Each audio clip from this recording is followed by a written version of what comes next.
One of the great things about the PaddleFit coaching system is our technique progression.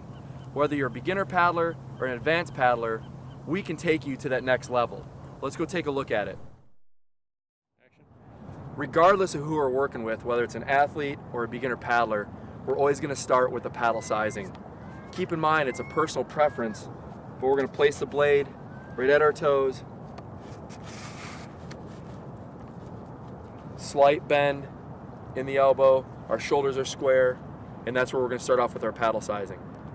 Once we have our equipment dialed in and sized correctly, the next thing we're going to work on is our hand position on our paddle. So we're going to go ahead and take both arms at 90 degrees. Make sure you're gripping the top like you normally do. We're going to take a piece of tape, place it where that bottom hand should be. Now when I get on the water, I'm going to make sure that I cover the piece of tape up and see where we're at from there. Let's go take a look. When we correct the hand position, the main thing we're looking for is bending at the waist. When you're bending at the waist, you're generating more power and you're going to be more efficient in the water. A couple things to keep in mind is make sure that the client is covering the tape with their bottom hand and making sure that they're getting the blade of the paddle all the way into the water.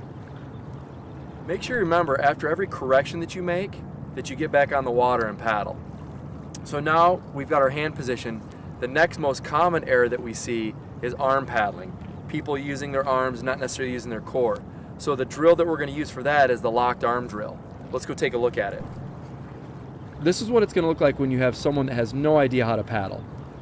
Hands are too close together, they've got a big looping stroke, not really bending at the waist at all, developing absolutely zero power.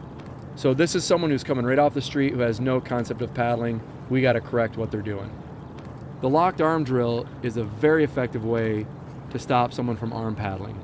They're going to look really mechanical, they're going to feel really weird about doing this drill, but keep in mind that it is a drill. This is not proper mechanics. We're just trying to get the client to stop using their arms to propel themselves through the water. Once we correct for arm paddling, usually one of the issues that shows up next is a big looping stroke. When we lock those arms, people have a tendency to bring that paddle way up out of the water. So we got to do the paddle skim drill to correct for that. Let's go take a look. The paddle skim drill is to correct a big looping stroke. I want to start off in about shin deep water, and this is the paddle skim drill.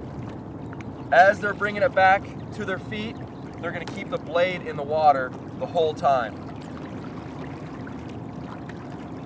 So if the blade is in the water the whole time, that means that the top hand is not dropping down. So once they get this drill standing in the water, we're going to go ahead and get on the board and show you what it looks like on the board. There's a couple things to keep in mind on the skim drill. One is make sure that the blade of the paddle stays in the water at all times. And the second one is, it is only a drill. This is not proper technique, but we're trying to get the client to stop with the big looping stroke. It's going to take them a while to perfect this drill, but once they have it perfected, they're going to no longer have a looping stroke. Now that we have the paddle size correctly, we've corrected for big looping stroke, arm paddling, and improper grip. Now, one of the most common issues that people show are not reaching enough, not rotating that upper body, getting that paddle up front far enough. So this is the correction for that. Now we just happen to have a board that has stripes going up the nose of it. I'm actually going to use these, but if you don't have something like this at the nose of your board, I want you to put a piece of tape about 6 inches apart, maybe 4 or 5 pieces of tape. The first piece of tape should be right about where they're reaching right now, and then this will give them a graduated something to aim for as it goes up the nose of the board. Let's go see what it looks like on the water. What we're looking for when we have someone do the reach drill is really the rotation of the upper body and a really, really good bend at the waist. You can see in this video that I'm really trying to reach that blade as far forward as I can. I'm aiming for that second stripe. Very, very effective drill to get someone to rotate and to bend at the waist. The progression that we just showed you is going to take someone from a beginner paddler up to an intermediate paddler. This is called PaddleFit Tech1.